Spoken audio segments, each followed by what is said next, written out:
Alright guys, this is our weekly solo players guide walkthrough video to the Challenge of Elders, where we pick one class a week that is the best suited for the modifiers. This week, despite this footage right here, we're going with the Warlock. We were going to do Titan, but we just couldn't get those grenades to charge fast enough compared with the kills we were getting.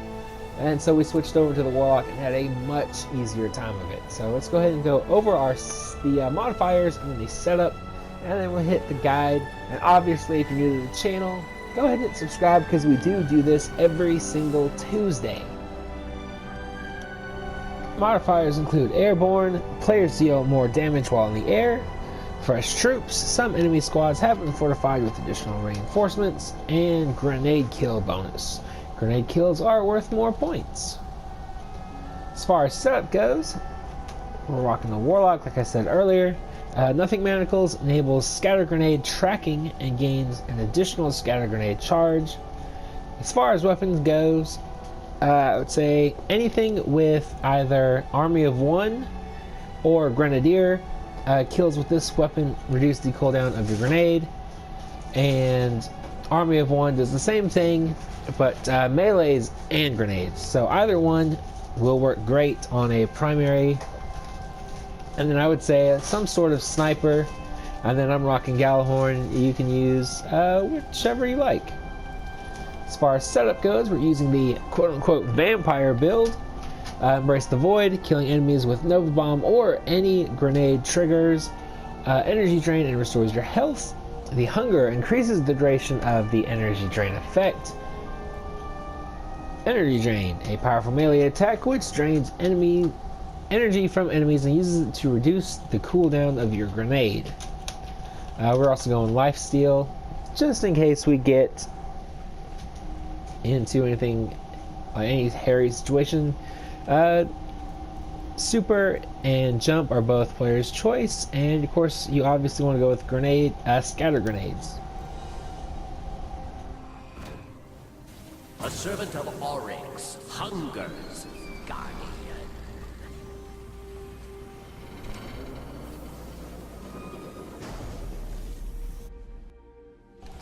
Alright, so this guy's actually pretty decently easy. As you saw, that little red circle, stay out of that, because it will actually kill you. I think in this clip I actually get tagged by like the final blast of it, and it does bring me into my last like fifth of health, so be very careful with around that thing. It will deal damage to you before it does that final beat down blast, whatever you want to call it.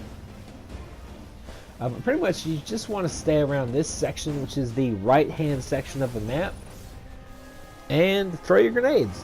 If you're not going quite fast enough, go ahead and use your melee ability, as long as it's charged. That will also give you the energy drain effect and make your grenades charge just a bit faster. And if that's still not going quite fast enough, get a couple kills with your primary if you have either, like I said, Army of One or Grenadier, and those will also help charge your grenades just a little bit faster. Now, last time we did this, I was saying one grenade should equal into a second grenade charge. For some reason, this week, that was not the case. It was getting it pretty close, and sometimes it would hit that second charge. But for the most part, I was having to wait about another 2 to 3 seconds for a grenade charge, which isn't a whole lot of time. But when you have 5 minutes before your points start getting reduced, it can be a little bit annoying. Like when that right there happens and you don't get a kill. But, you know, your super will also get that effect. So if you will get bonus points for the super kill, as well as orb generations. So if you generate an orb, you'll get, I think, 20 points, and I want to say supers are 50 points. I'm probably wrong on that one, but grenades are worth 80 points in this round. So you definitely want to go for as many grenade kills as possible. Just like so. And then pretty much just stay here until you get all the ads killed off. And then once you do that, you can go ahead and start doing damage on the boss until it says reinforcements sent in, or whatever it says. Can't remember the exact wording, but it's pretty much reinforcements incoming. That's exactly what it'll say. And then so you want to, after that, you want to stop, because if you do too much, it'll roll in the next wave of enemies. But depending on how many enemies you've actually killed, it won't respawn the full wave of enemies, which is not good as far as points are concerned. As far as dealing damage to the boss, if you use Gjallarhorn, you can jump up above where you've seen me go a couple of times, like right there, and you can blast your way through that, or over here. And just remember to jump, get that Airbourne extra damage. I think it's double damage. And then I also like to just snipe through here. It seems to be pretty decently close, or safe, I'm sorry. And then it just pretty much starts all over from that again. And I think there's about 4 waves total, so take your time. You don't want to die, obviously. There's no time limit to get this done, unlike the Nightfall, which is always nice. But as you can see, it literally just starts all over again. So just get your grenade kills. If you can get them in groups, that's actually perfect. Yep, I was right. 50 points in this round for super kills. So you're not missing too much, but you'll miss a few points. And you want at least 30,000 points to get the weapon, which is a random weapon from Varix. So definitely try and get to that 30,000 point marker, which, it's not very hard with this. With melee kills, it gets a little bit tricky at times. But anyways, I'm gonna go ahead and speed this up so you guys can see the full round without it taking 10-15 minutes, however long it took. And we'll go on to the next boss.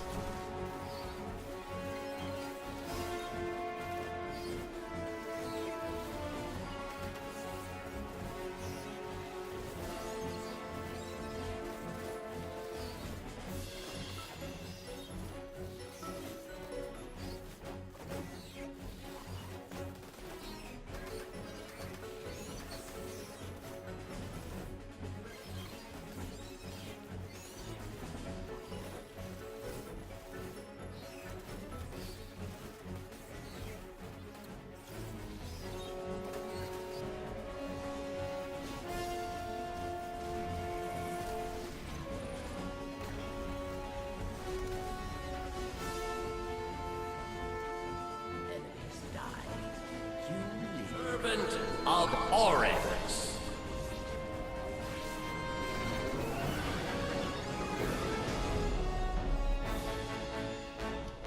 Alright, so this guy is the easier of the 2 Cabal guys, but it definitely, you pretty much follow the same strat either way.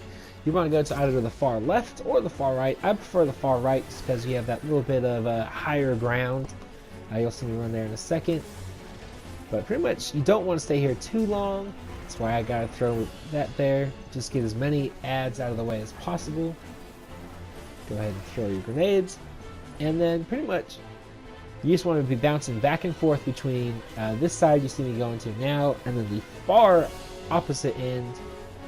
Just because it keeps you not just away from enemies, but the boss.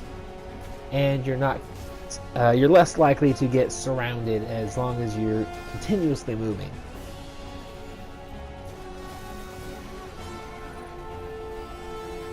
There we go. It's pretty much just like that. Take out every enemy and then deal damage to the boss. Make sure you're jumping with every grenade throw, just so you get that little bit of extra damage, because it will help you out. And then yeah, this is pretty much what you want to do. So I'm gonna go ahead and again speed this one up. Though I will say, make sure you shoot that thing.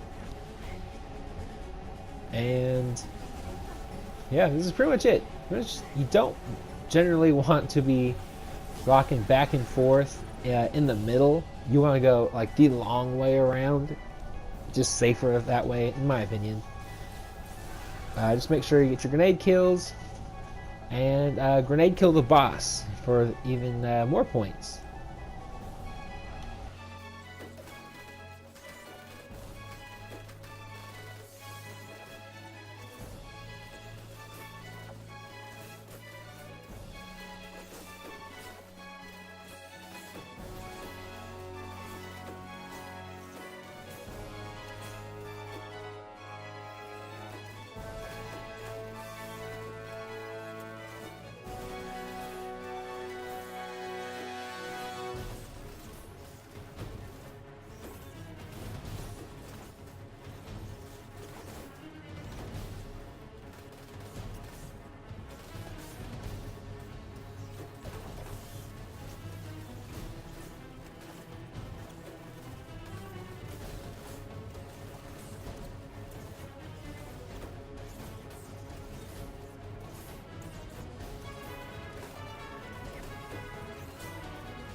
WARLOCK, the defiled, thirsts for your light.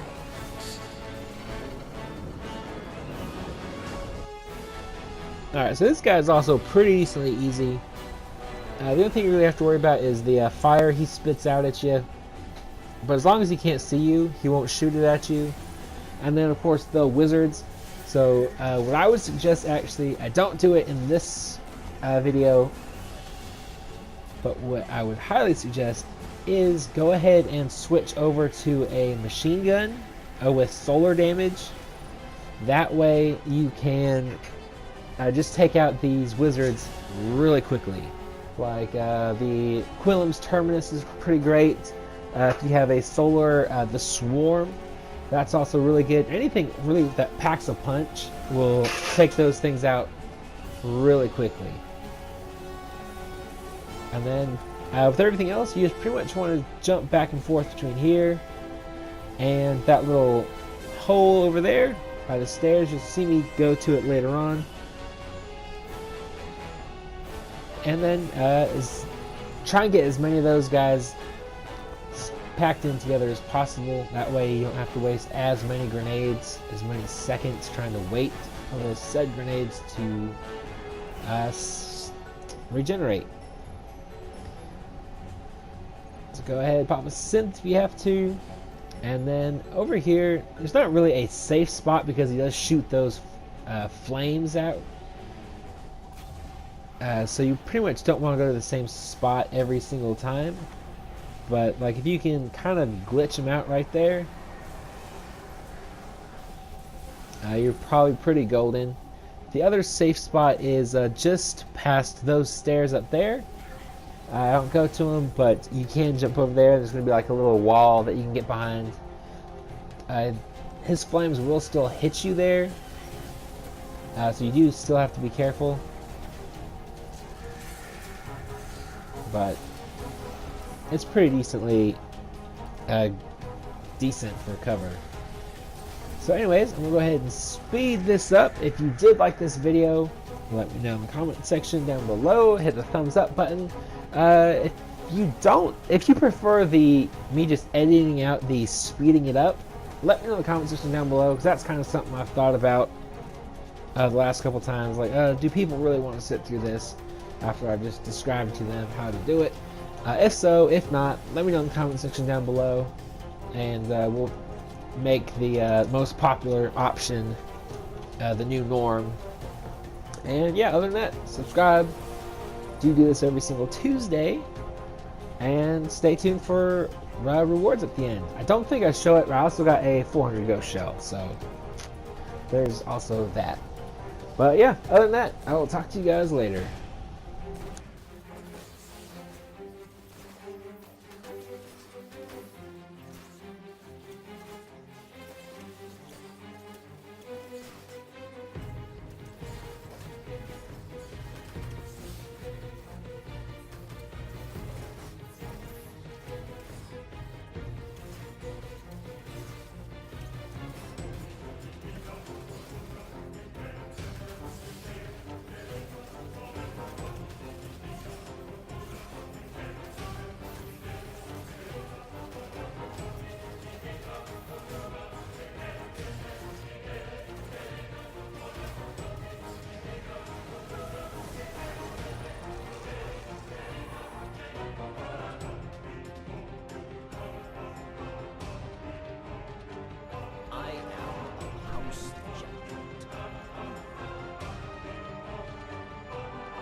come back for them when you're ready. Let's get you home.